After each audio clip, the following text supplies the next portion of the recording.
છે કે આ સાહેબ શું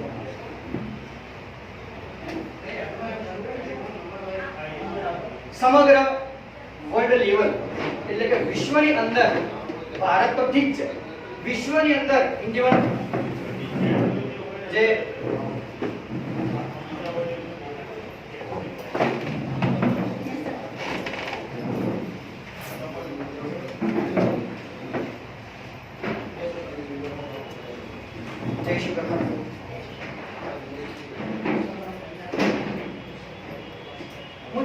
હું પોતે સ્કૂલની અંદર જ ભણાવું છું, ઇંગ્લિશ મીડિયમ અને ગુજરાતી મીડિયમની અંદર 10, 11, 12 અને as well as IELTS trainer છું, international English language system which I have got 7.5 band in 2018. That's what I'm saying that guys. Yes. કદાચ તમને હું અંગ્રેજી બોલ ના ખબર પડે તો હું પોતે તમને કહું સાહેબ કદાચ અંગ્રેજીમાં ભણ્યા છે એટલે અમને અંગ્રેજી આવડતું હશે પણ ધોરણ 1 થી 12 ગુજરાતીમાં ભણ્યા, ધોરણ 10 માં મારા 48 માર્ક્સ છે ઇંગ્લિશ. હું એક પ્રોગ્રામમાં ગયો આમંત્રિત હતો, ત્યાં આગળ એ પ્રોગ્રામ એવો હતો કે ગણિત શાસ્ત્રી તરીકે અમને આર્યભટ્ટનું બિરુદ મળ્યું છે, જે વ્યક્તિ છે જેનું નામ છે અક્ષયભાઈ ખત્રી. કદાચ તમે YouTube ની અંદર વિડિયો જોતા હોય તો તમને ખ્યાલ હશે. એ પોતે વ્યક્તિ અક્ષયભાઈ ખત્રી, તમે એમ કહો 4848 ગુણ્યા 67 તમારા કેલ્ક્યુલેટરમાં કરી જોવાનું તમને આરામથી તમને જવાબ આવી જશે ઓટોમેટિક 1 સેકન્ડની અંદર.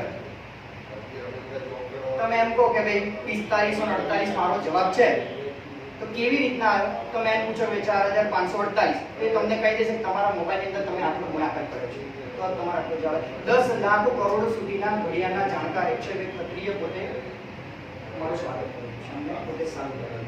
એટલે સમાજ થકી એક આગળ વધ્યા છે વિદ્યાર્થીઓ. અંગ્રેજી વિષયનું જ્ઞાન હું તમને આપીશ જે ઓનલાઈન છે.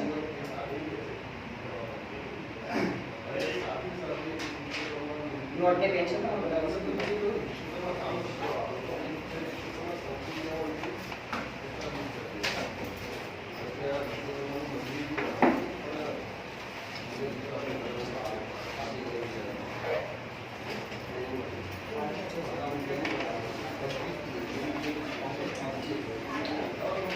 હા, અને પાછું હું તમને કહેવાનું તો ભૂલી જ ગયું કે વાતની અંદર મારી ડિગ્રી પોતે હું કહું કે મેં બીકોમ કરેલું છે.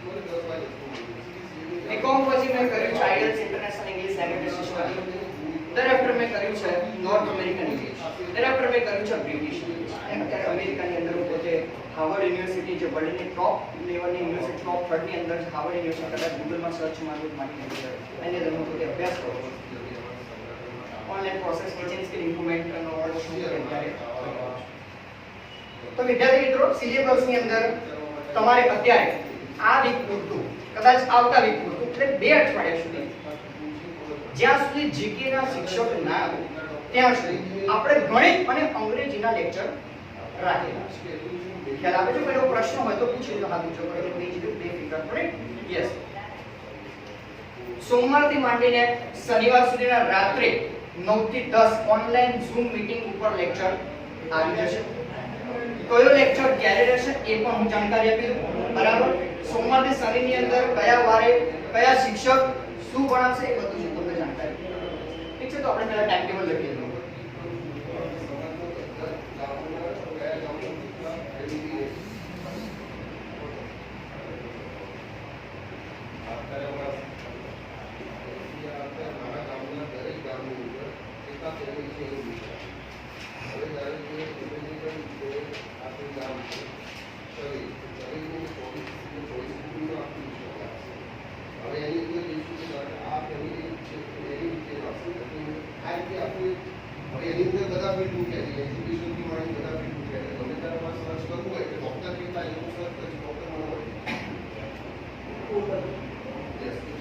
સમાજ માટે તમે આવું તૈયાર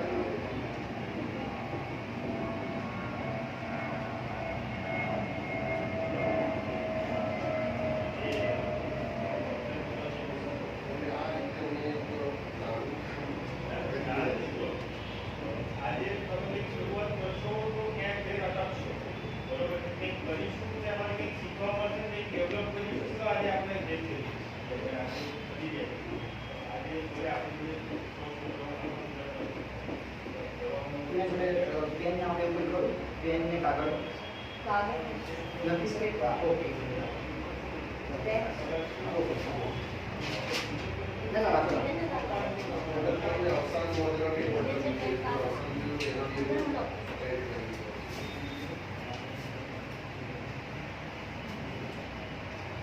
જે બધું પેન આવ્યું કે બધું છે બધા પાસે પેન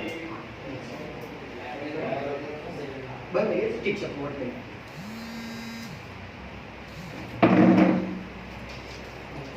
આજનો આપણો ટાઈમ સ્કેડ્યુલ છે બનાવી દીધો છે આમાં તમને કોઈ તકલીફ હોય તો પૂછી શકો एग्जाम की क्या होगी એક્ઝામ હજી ટાઈમ સ્કેડ્યુલ છે ઓનલાઈન છે એ હું તમને સેન્ડ કરી દઈશ કેટલા વાગે રહેશે ઠીક છે હવે ધ્યાન આપો જ્યાં ઇંગ્લિશ છે ત્યાં હું હોઈશ મારો લેક્ચર હશે ઠીક છે ઇંગ્લિશ વીકમાં 3 લેક્ચર ઇંગ્લિશના આવશે કલાકના આવશે પછી મેથ્સ અને મેથ્સ પણ મેથ્સમાં આપણી પાસે બે સાહેબ છે બે શિક્ષકો છે એક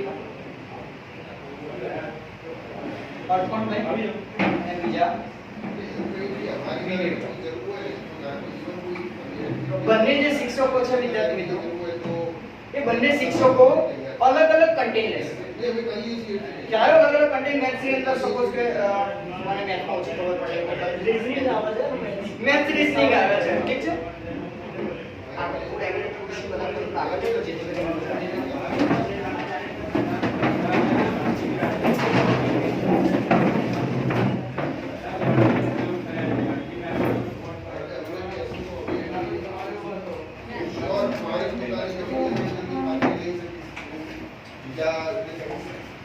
અર્પણભાઈ અને વિવેકભાઈ છે એ બંને જણા અલગ અલગ કન્ટેન્ટ લેશે અલગ અલગ કન્ટેન્ટ ની અંદર એવું છે એક વીક આખા વિવેકભાઈ લેશે બીજો વીક આવશે એની અંદર અર્પણભાઈ હશે અર્પણ સર હશે બરાબર તમને ખબર છે એટલે કે મેથ્સ અને મેથ્સ એવું કેમ કર્યું તેનું કારણ હું તમને જણાવી દઉં કે જેથી કરીને આખો મેથ્સ નો કન્ટેન્ટ એ પૂરો થઈ જાય નહીં તો પછી હું અહીંયા વિવેક સરને સેટ કરું અર્પણભાઈને સેટ કરું આ અલગ ટોપિક ચલાવ બધું બીજી રીતે એટલે મજા આવે નહીં એટલે જેથી કરીને આપણે શિક્ષકને એ રીતે કીધું અર્પણભાઈને કે મેથ્સ અને મેથ્સ આખા વીકની અંદર 3 દિવસમાં એ કન્ટેન્ટ એ રીતના સેટ કરશે અને વિવેકભાઈ છે તો બીજું અઠવાડિયું હશે તો એ રીતે કન્ટેન્ટ એ સેટ કરશે થોડું ખ્યાલ આવી યસ હવે થોડીક એક્ઝામની વાત કરી લઈએ તો એક્ઝામની અંદર 100 ગુણનું પેપર આવશે તમને બધાને ખ્યાલ છે વર્ગ 3 ની અંદર 100 ગુણનું પેપર આવશે અને 100 ગુણની અંદર કેટલા સબ્જેક્ટ રહેશે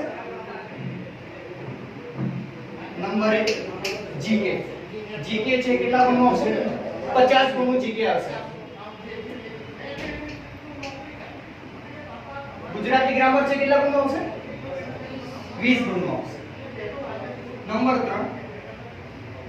ઇંગ્લિશ ગ્રામર છે કેટલા ગુણનું આવશે 20 અને નંબર 4 ની અંદર મેથ્સ રીઝનિંગ જોઈએ તો મેથ્સ રીઝનિંગ 10 ગુણનું આવશે 5 ને 7 તો 100 ગુણનું તમારું પેપર રહેશે ટોટલી એક્ઝામ ઓબ્જેક્ટિવ રહેશે એ તો તમને ખ્યાલ છે 100 ગુણના ઓબ્જેક્ટિવ હવે આની થોડી ઘણી માહિતી આપી કે જ્યારે તમને ઇન્વેન્ટિલેટર હોય અંદર ઇન્વેન્ટિલેટર જ્યારે બી તમને જે પણ પુરવણી આપે જે પણ પોયમ આપે તો એની અંદર પોતાનું નામ લખવાનું છે બરાબર પોતાનું બેઠક ક્રમાંક લખવાનું છે આ તો તમને અત્યારે એટલા માટે કર્યું છે થોડી ઘણી માહિતી બેઝિક તમને ફંડામેન્ટલ ક્લિયર થાય રાઈટ યસ તો આ જે 4 સબ્જેક્ટ છે તો આ 4 સબ્જેક્ટની અંદર વિદ્યાર્થી મિત્રો OMR હવે આની થોડીક વાત કરીએ તો આની અંદર ગવર્નમેન્ટે -0.33 એટલે માઇનસની સિસ્ટમ રાખેલી છે જો એક ખોટો પડશે તો તમારે 0.33 ગુણ તમારા કપાઈ જશે અગર તમે શ્યોર નથી કે મારે સબ્જેક્ટ મારે જે વિકલ્પ છે OMR છે મારે ખરેખર ABCD આવે કન્ફ્યુઝન છે શ્યોર નથી માર્ક્સ નથી જવા દેવા તો તમે એ વિકલ્પ પસંદ કરી શકો છો તમારે OMR ની અંદર A B C અને D અને E એટલે કે જે તમે કરવા જ નથી માંગતા જેને અટેમ્પ્ટ કરવા નથી માંગતા તો એ લોકો E ઉપર કરશે જેથી કરીને એ લોકોનો જે માઈનસ જે 0.33 છે એ કપાશે નહીં બોલો ખ્યાલ આવી ના ખબર હોય તો please raise on tell me I don't understand what is it yes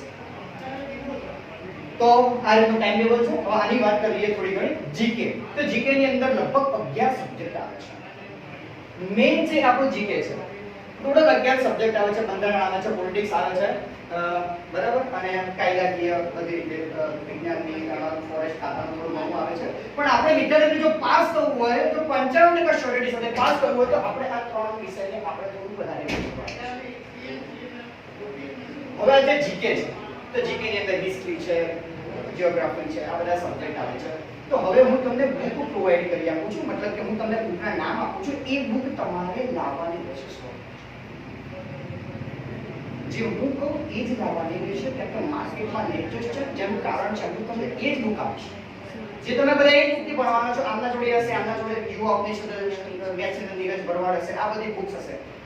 પણ જો અલગ બુક લાવશો તો શું થશે? કન્ટેન્ટ થોડો સેમ અલગ હશે. આમાં આ પ્રશ્ન આપેલો, આમાં પ્રશ્ન આપેલો, તો આપણે બધા સેમ સ્ટડી કરવાનું છે. એટલા માટે બધાય બુક છે આપણે સેમ જ લાવવાની છે. હું બુક પણ તમને અહીંયા લખાઈ આપું છું. બુકના નામ પણ તમે લખી લો.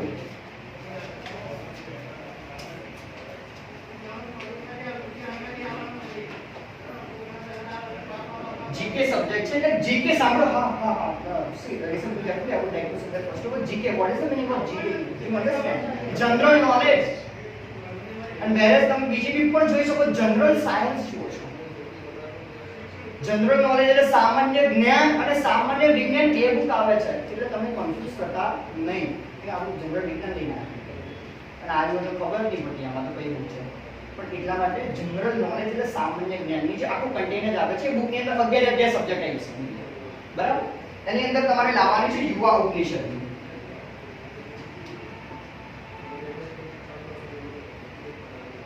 જીકે ની અંદર તમારે યુવા ઉપનિષદની બુક લાવવાની છે. ત્યારબાદ ગુજરાતી ગ્રામર છે. તો ગુજરાતી ગ્રામરની અંદર અક્ષર પબ્લિકેશન, અને કદાચ કોઈ પડી હોય તો ફોટો કરજો, કરતા નહીં. નંબર 3 છે ઇંગ્લિશ ગ્રામરની અંદર,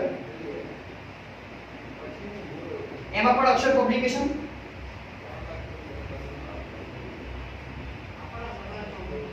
અને નંબર 4 મેથ્સ ની અંદર આપણે જોઈશું નીરજ ભરવાડ.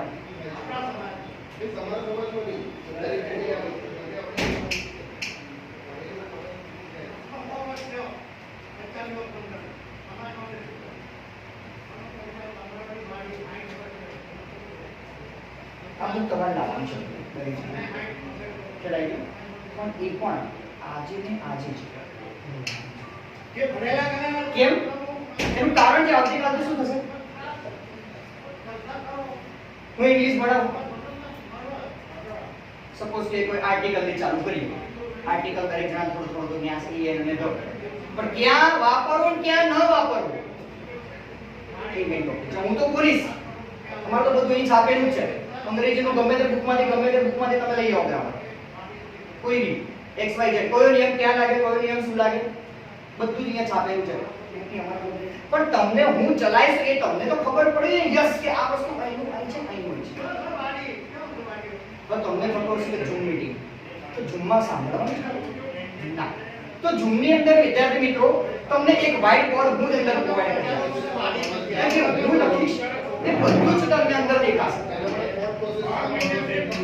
જે હું લખીશ એ જ વસ્તુ તમને અંદર દેખાશે. અમે એ રીતે સ્ક્રીન સેટ કરી દઈએ જેથી કરીને તમને વ્હાઇટ બોર્ડ પણ પ્રોવાઈડ કરે, નિયમ બધું જ મેથ્સના સર બધું કેવી રીતે વ્હાઇટ બોર્ડની અંદર બધું તમને ક્લીન દેખાશે. ટોટલ લખશે એ પણ તમને દેખાશે ક્લીન.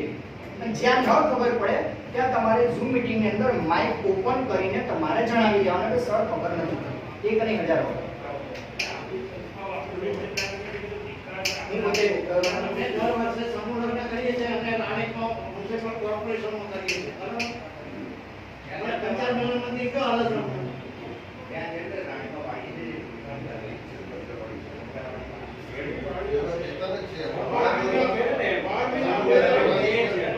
ભાડું પડીએ છીએ.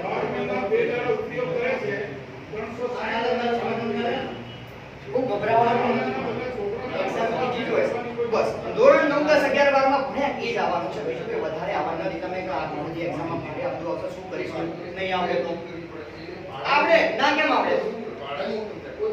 Nothing is impossible but everything is possible. કશું જ વસ્તુ અશક્ય ને બધું શક્ય છે. તમારા મનમાં પ્રશ્ન થતા હશે, તમે સાહેબ એક્ઝામ આપી લેતા હોય તો પણ મને અંગ્રેજી આવડે પણ ગણિત નહીં આવડે. હું ગણિતમાં ધોરણ 6 માં ફેલ છું. તકલીફ ત્યાં બધાને બધું.